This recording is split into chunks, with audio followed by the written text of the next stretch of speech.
Welcome to This Explainer. Today, we're diving into a really fascinating and frankly pretty critical analysis by journalist Karen Hao. We're tackling a huge question right out of the gate. Are the world's leading AI companies actually building a technological utopia for all of us, or are they quietly constructing an extractive modern empire? Let's just jump right into that central tension. We constantly hear tech giants making these huge claims, right? That AI is going to completely revolutionize our lives, free us from all those mundane daily tasks, and just solve our greatest challenges.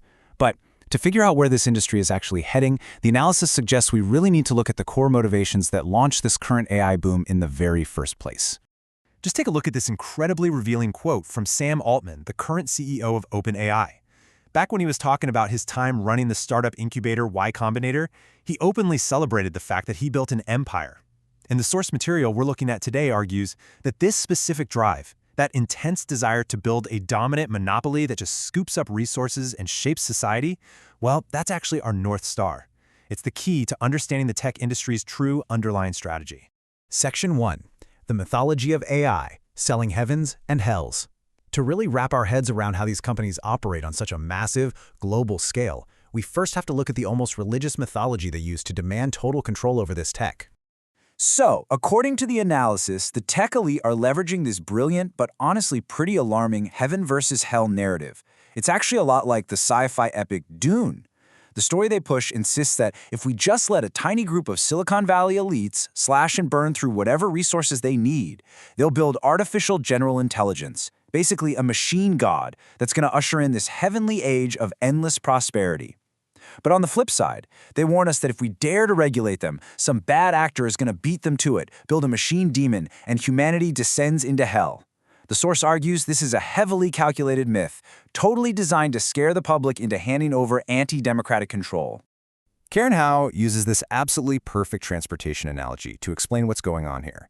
The industry is essentially out there selling us the societal benefits of bicycles, right? Things we actually need, like highly accessible healthcare or personalized education. But what's happening behind closed doors? They're using all their capital to aggressively build rockets. They are entirely focused on these massively resource-guzzling technologies aimed at achieving general intelligence rather than just building the practical, helpful tools that society is asking for. Section 2. Building the modern empire, the architecture of extraction.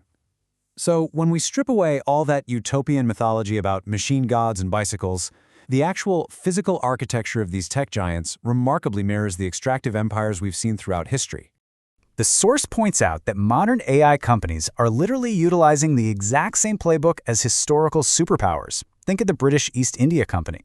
But instead of traditional territorial expansion with armies, today we're seeing enormous land, energy, and water grabs just to power these massive data centers.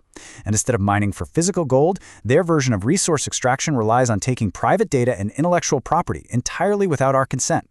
And to top it all off, the analysis notes they maintain their grip on power through absolute information control. Let's zoom in on that information control piece for a second. The source uses this really powerful analogy to explain it. Imagine if most of the climate scientists in the world were suddenly bankrolled by fossil fuel companies. We absolutely wouldn't get a clear picture of the climate crisis, right?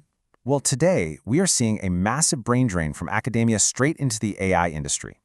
Because these tech empires are bankrolling the vast majority of top researchers, the argument is that they're effectively censoring our understanding of AI's actual limitations and harms. It completely undermines our ability to hold them accountable. Section 3. The Great Labor Downgrade, the shift to precarious gig work. Now, we're going to look at how all this empire building requires an immense amount of human effort behind the scenes, and how it's actively downgrading the global labor market in the process. Here's a really crucial takeaway from the analysis. AI replacing jobs isn't some sort of unfortunate accident, it's a feature. The industry is intentionally designing what they call everything machines. These are tools explicitly built to automate huge swaths of knowledge work, actively aiming to replace secure, full-time human employment. The ultimate goal here, according to the source, is to convince other businesses to just stop hiring human employees altogether. Instead, they want them buying ongoing AI products and services directly from Silicon Valley. The source outlines how this creates a really vicious cycle for everyday people, shifting the market away from stable knowledge work and straight into precarious gig labor. Here's how it plays out. Step 1, the AI industry aggressively pursues automation. Step 2, everyday companies start laying off their full-time knowledge workers to buy into all that AI hype. Step 3, those laid-off workers, now desperate for income, have to turn to hidden, poorly paid gig work for the AI companies themselves, mostly doing data annotation. The analysis notes that even PhD graduates are being pushed into these brutal, piecemeal gig conditions. And then there's Step 4, which is just this dark, deeply ironic twist. These gig workers are essentially forced to use their own expertise to train the very AI models that will eventually automate them out of their gig work, too. Section 4. The illusion of inevitability. If we don't do it, someone else will. So, to stop the public and regulators from fighting back against all this labor degradation and resource extraction, the source argues that AI leaders push a highly effective narrative, the idea of absolute inevitability. If we don't do it, somebody else will.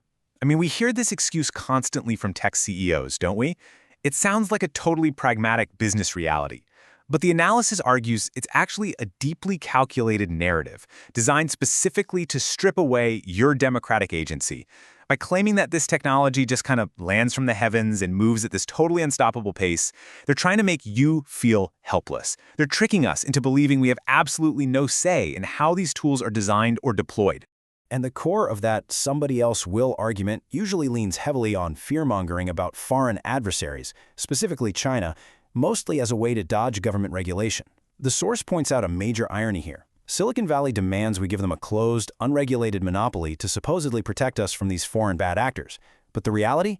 Chinese firms, like DeepSeek, are actually releasing incredibly powerful models as open source. They're just putting them out there for free. In fact, a ton of American startups are currently relying on those exact foreign models to run their businesses. It completely undermines the tech giant's excuse that we absolutely must sacrifice government regulation just to maintain U.S. dominance. Section 5. The Democratic Resistance. David versus Goliath. Now, here's where the story shifts, and honestly, it gets incredibly hopeful. Because according to the source, everyday citizens are waking up. They are realizing they aren't actually helpless at all. And grassroots resistance is already successfully fighting back against the empire. Just look at how collective action recently forced OpenAI to basically shutter its massively hyped Sora video generator. That wasn't just some random accident. Local community protests across the US managed to stall over $100 billion in data center projects. That's a staggering amount of money, and it effectively starved the company of the computing resources it needed. At the exact same time, massive public backlash started making Wall Street really nervous about the financial viability of all this, and broad consumer rejection led to flatlining usage numbers. Everyday people literally stalled an empire's flagship product. I absolutely love this next story highlighted in the analysis. It comes from a place called Quellicor down in Chile. This local community was just being drained by the environmental extraction of these massive data centers. So they fought back with creativity. They built a totally fake AI website called Kaylee.ai. For 12 straight hours, users all around the world were submitting prompts, fully believing they were chatting with a state-of-the-art AI. But nope, they were actually talking to locals. If a user asked for an image, a local human artist named Benji would literally draw it by hand, snap a photo on his phone, and send it back. It's just such a brilliant, funny protest that really forces us to ask, why are we mindlessly consuming all this resource-heavy AI when we could just be reconnecting with actual human expertise? The source highlights that over 30 diverse global resistance movements have recently been documented by the AI Resist Project. From grassroots protests to major legislative pushes, AI is rapidly becoming this amazing gateway issue that is revitalizing local democratic politics. We're seeing citizens packing into their local city council meetings to straight up reject new data centers, and they are voting politicians in and out based entirely on their track records regarding AI governance. Democratic processes are actively stepping up to hold these industry giants accountable. As we wrap up this explainer, I really want to leave you with this final, powerful thought derived from the source material. Throughout history, ordinary citizens have constantly engaged in collective action to replace massive, extractive empires with functional democracies. The future of this technology, it's not some inevitable wave just crashing over us. It is a choice. Our democratic institutions and government regulations absolutely have the power to curb corporate monopoly power and hold these modern tech giants accountable. The real question is, will we exercise that democratic power before the empire is fully built? Thank you so much for joining me to map out this incredibly fascinating perspective today. Keep asking those big questions, and I'll catch you next time.